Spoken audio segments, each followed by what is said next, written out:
ಮಾನ್ಯ ರಾಷ್ಟ್ರಪತಿಗಳು ರಾಷ್ಟ್ರಭವನ ಬೆಂಗಳೂರು. ವಿಷಯ ಏನಂದರೆ ದಿನಾಂಕ 29/12/2025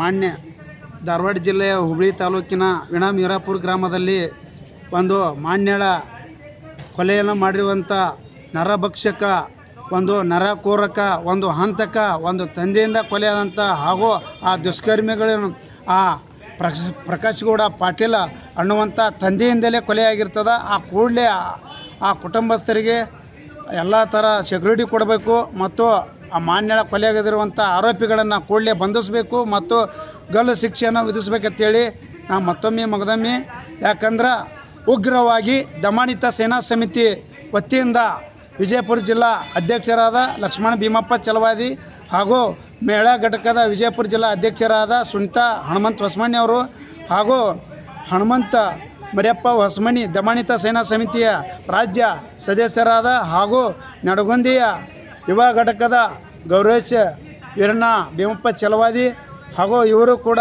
ಇದಕ್ಕೆ ಉಗ್ರವಾಗಿ ಖಂಡಿಸ್ತೀನಿ ಅಂತ ಹೇಳಕ್ಕೆ ನಾನು ಇಷ್ಟಪಡ್ತಾ ಇದ್ದೀನಿ. ನಡೆದಂಥ ಘಟನೆ ಏನಪ್ಪ ಅಂತಂದರೆ ಇವತ್ತು CM ಸಾಹೇಬರಿಗೂ ಬಿಸಿ ಮುಟ್ಟಿರ್ಬೋದು. ಇವತ್ತು ಸೆಕೆಂಡ್ ಉಪಮುಖ್ಯಮಂತ್ರಿಗಳು ಡಿ ಕೆ ಶಿವಕುಮಾರ್ ಸಾಹೇಬರಿಗೂ ಕೂಡ ಇದು ಬಿಸಿ ಮುಟ್ಟಿಸ್ಬೇಕಾಗ್ತಂದ್ರೆ ಈ ಹುಬ್ಬಳ್ಳಿ ತಾಲೂಕಿನ ವ್ಯಾಪ್ತಿಯಲ್ಲಿ ಬರುವ ವೀರಾಪುರ ಗ್ರಾಮದಲ್ಲಿ ಒಂದು ಕೂರೆಯಿಂದ ಹೊಡೆದು ಆ ಚೂರಿಯಿಂದ ಚುಚ್ಚಿ ಮಚ್ಚಿನಿಂದ ಹೊಡೆದು ಕೊಲೆಯನ್ನು ಮಾಡಿರುವಂಥ ಈ ಸಂಗತಿಯನ್ನು ನಿಜ ಇರುತ್ತದೆ. ಇದನ್ನು ಕೂಡಲೇ ಅವ್ರನ್ನ ಬಂಧಿಸ್ಬೇಕಂತೇಳಿ ಮಗದೊಮ್ಮೆ ನಾ ಕೇಳ್ಕೊತಾ ಇದ್ದೇನೆ. ವಿಜಯಪುರ ಜಿಲ್ಲಾ ಅಧ್ಯಕ್ಷರು ದಮನಿತ ಸೇನಾ ಸಮಿತಿ ಲಕ್ಷ್ಮಣ ಭೀಮಪ್ಪ ಚಲವಾದಿ. ಜೈ ಭೀಮ್, ಜೈ ಭೀಮ್, ಜೈ ಪ್ರಬುದ್ಧ ಭಾರತ. ಬೇಕೇ ಬೇಕು ಮಾನ್ಯಳ ಕೊಲೆಗೈದಿರುವ ದುಷ್ಕರ್ಮಿಗಳಿಗೆ ಬೇಕೇ ಬೇಕು. ವಿಜಯಪುರ ಜಿಲ್ಲೆಯ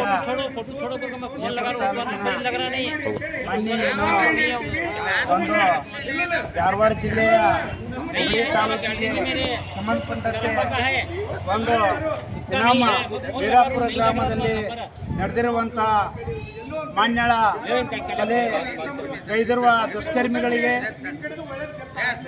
ಇದು ಹಳ್ಳಿಯಿಂದ ದಿಲ್ಲಿವರೆಗೆ ಕೂಡ ಸುದ್ದಿ ಮುಟ್ಟಿದರು.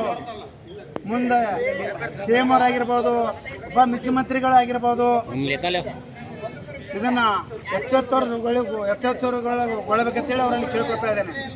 ಯಾಕಪ್ಪ ಅಂತಂದರೆ ಕೊಲೆ ಮಾಡಿರುವ ತಂದೆ, ಮಾನ್ಯಳ ಕೊಲೆ ಮಾಡಿರುವ ಆಚಾರ್ಯರು ಕೂಡಿಕೊಂಡು ಒಂದು ವಿಭಿನ್ನ ಮಚ್ಚ ಹಾಗೂ ಮಾರಕಸ್ತ್ರಗಳಿಂದ ಹಾಗೂ ಕೊಡಲಿ ಹಾಗೂ ಪೇಟಗಳನ್ನು ಹಾಕಿ 7 ತಿಂಗಳ ಒಂದು ಗರ್ಭಿಣಿಯನ್ನು ನೀವು ಕೊಲೆ ಮಾಡ್ಯಾನಪ್ಪ ಅಂತಂದ್ರೆ ಅವನ ಸಹಚರರಿಗೆ ಕೂಡ ಮತ್ತು ಗಲ್ಲು ಶಿಕ್ಷೆ ಆಗಬೇಕು. ಯಾಕಂದರೆ ಇದನ್ನು ದಮನಿತ ಸೇನಾ ಸಮಿತಿ ವತಿಯಿಂದ ವಿಜಯಪುರ ಜಿಲ್ಲಾಧ್ಯಕ್ಷರು ಲಕ್ಷ್ಮಣ ಭೀಮಪ್ಪ ಚಲವಾದಿ ಇದನ್ನು ಉಗ್ರವಾಗಿ ಖಂಡಿಸಾಕ ನಾವು ಹೇಳ್ತೇವೆ.